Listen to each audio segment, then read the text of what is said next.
नमस्कार। हम सभी पर महाराज जी का आशीर्वाद और बजरंगबली जी की कृपा सदैव बनी रहे। भगवान हमारी परीक्षा क्यों लेते हैं, किन रूपों में लेते हैं और किस तरीके से लेते हैं, आज के इस अंक में हम इसी विषय पर चर्चा करेंगे।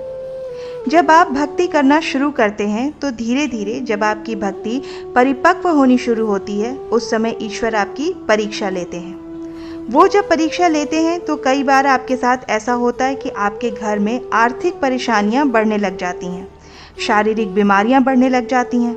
ऐसा लगता है मानो बीमारियां घर छोड़ने का नाम ही नहीं ले रही। ये सब उनकी परीक्षा ही होती है। जब आपके हृदय में उनके प्रति विश्वास टूटना शुरू हो जाए, आपको ऐसा लगे कि ईश्वर मेरे साथ है ही नहीं, जब आप पूजा पाठ कर रहे हैं और आपके साथ इस प्रकार की घटनाएं घटित होने लगे कि आपका विश्वास डोलने लगे, तो आप याद रखें कि ईश्वर आपकी परीक्षा ले रहे हैं। इस समय सबसे ज़्यादा ज़रूरी होता है ये बात याद रखना कि आप बिल्कुल किनारे पर ही खड़े हैं। आपकी नैया किनारे पर ही है, बहुत पास है, वो पार होने वाली है। बस उसमें थोड़ा सा समय है, थोड़ा सा और कष्ट है, उसमें ज़रूरत है थोड़ा सा धैर्य और थोड़ा सा और संयम रखने की। हमारे साथ यही तो होता है कि हम जीवन भर भक्ति करते हैं, जीवन भर हम उस ईश्वर की भक्ति करते हैं और हमें जब हमारा इच्छित फल प्राप्त नहीं होता, परेशानियां जीवन में बढ़ने लगती हैं, जब हमारी नैया बिल्कुल पार होने वाली होती है, उस समय ईश्वर हमारी परीक्षा लेते हैं ताकि अगर हम विश्वास को अडिग रख लें तो हम पार हो जाते हैं। वहीं अगर विश्वास टूट गया तो फिर हम उसी भंवर में फंस के रह जाते हैं। इसलिए ईश्वर की कृपा किसी किसी पर ही होती है। पहले ईश्वर देखते हैं कि मेरा जो भक्त है, जिसको मैंने चुना है, उसका कितना विश्वास अडिग है मेरे ऊपर, जिसको मैंने चुना है उसकी कितनी भक्ति है, कितनी श्रद्धा है मेरे ऊपर। तब जाके कोई परीक्षा में उत्तीर्ण होता है, उसकी भक्ति सार्थक होती है।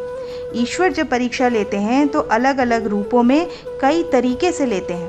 कई बार मैंने आपको बताया कि जैसे घर में आपके बीमारियां बढ़ जाएंगी या आर्थिक संकट आ जाएगा या घर के जो लोग हैं, परिवार के जो सदस्य हैं, उनमें आपसी कलेश होने लगेगा, संबंधों में मनमुटाव आने लगेगा।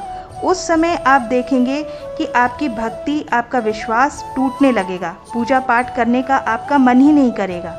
तो वो एक ऐसा समय है जिस समय आपके जीवन में एक सही व्यक्ति प्रवेश करने वाला होता है। आप देखेंगे कि आप हजारों लोगों के पास भटक चुके होंगे, कई पंडितों और कई तांत्रिकों के पास आप जा चुके होंगे, पर ऐसा कोई भी आपको नहीं मिला होगा जिसके पास जाके आपको मन की शांति मिले या आपके समस्याओं का हल मिले। तो उस समय आप समझ लें कि ये आपकी परीक्षा चल रही है। उस समय आपको अपने विवेक से कार्य करना है और ये सोचना है कि भगवान मेरी परीक्षा ले रहे हैं।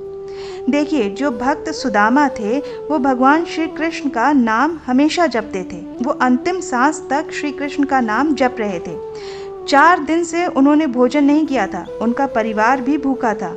कभी उन्होंने ये नहीं सोचा कि भगवान का नाम जपते हुए भी मुझे इतने दिन हो गए, अभी तक भगवान ने मेरे पेट में अन्न का दाना क्यों नहीं दिया।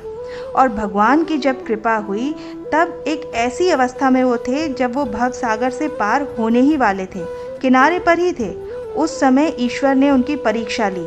4 दिनों तक वो भूखे थे, उनका परिवार भूखा था। जब वो द्वारिका गए थे पैदल तो लोगों ने उन्हें ताना मारा, उनका मजाक उड़ाया। उन लोगों ने उन्हें वहाँ से ये कहकर भगा दिया कि ये भगवान कृष्ण के दोस्त कैसे हो सकते हैं। और यही वो समय था जब भगवान श्री कृष्ण स्वयं भागते हुए उनसे मिलने के लिए बाहर आए। उन्होंने उन्हें अपने गले से लगा लिया। ये प्रसंग आज भी याद किया जाता है। क्यों याद किया जाता है? क्योंकि वो भक्त की परीक्षा थी जिसमें वो उत्तीर्ण हुए।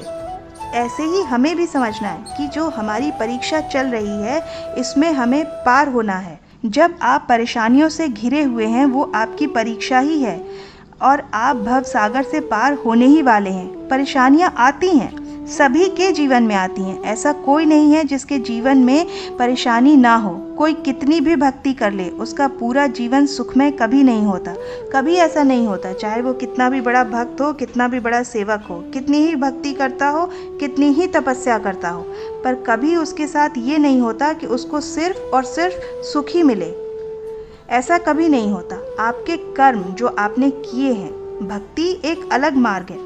आपके कर्म तो आपको भोगने ही होंगे और जब आपके कर्म की अवधि समाप्त हो जाएगी, तब आपके जीवन में एक ऐसा व्यक्ति प्रवेश करेगा जो आपको इन सारी समस्याओं से छुटकारा दिला देगा। पर वो जब समय आता है, तब आपकी परीक्षा का समय होता है। आपकी ईश्वर परीक्षा लेते हैं।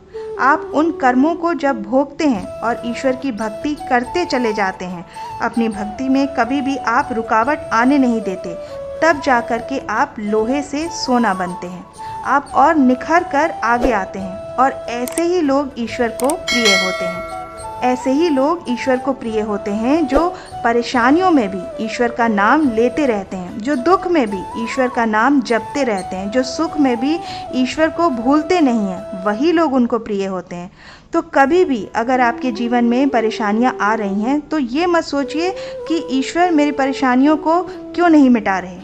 ध्यान रखिए इस चीज़ का कि भगवान आपकी परेशानियों को नष्ट कभी नहीं करते, बल्कि वो उनको सहने की शक्ति देते हैं, उन दुखों को सहने की शक्ति आपको प्रदान करते हैं। जब आपके जीवन में कष्ट आने लगते हैं, तो उनकी भक्ति उन कष्टों को सहने की क्षमता प्रदान करती है। जब आपके जीवन में कष्ट आने लगते हैं, तो ईश्वर की भक्ति आपको उन कष्टों को सहने की क्षमता प्रदान करती है। भगवान की भक्ति जब आप करते हैं, तो दुख तो आएंगे ही, आपके कर्मों के अनुसार आपको दुख भोगने ही हैं, पर ईश्वर का सहारा आपको ऐसे समय में प्राप्त होता है। वो जो दुख हैं, वो आपको दुख लगते ही नहीं हैं। आप बहुत आसानी से ऐसे तकलीफ़ों से, इन संकटों से आप पार पा जाते हैं, आप उन्हें सहन कर पाते हैं। तो कभी भी आपके हृदय में अगर ऐसे विचार आ रहे हैं कि भगवान आपकी सुन नहीं रहे, तो आप ये समझ लीजिए कि ये आपकी परीक्षा चल रही है। ईश्वर आपकी परीक्षा ले रहे हैं और आप किनारे पर ही हैं, आप पार होने ही वाले हैं। बस इस समय आपको थोड़ी सी हिम्मत और थोड़े से धैर्य की ज़रूरत है। आप बिल्कुल अपने विश्वास को टूटने ना दें और अपनी भक्ति का प्रवाह और बढ़ा दें। ऐसे समय में आप अपनी भक्ति का प्रवाह और बढ़ा दें। तो मैं आशा करती हूँ कि ये जानकारी आपको पसंद आई होगी।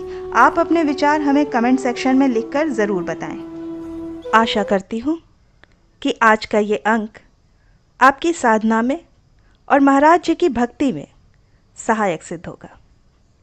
इसी प्रार्थना के साथ मिलते हैं अगले अंक में। तब तक के लिए जय बाबा की। हरे राम राम राम हरे राम राम राम हरे कृष्णा कृष्णा कृष्णा हरे हरे हरे राम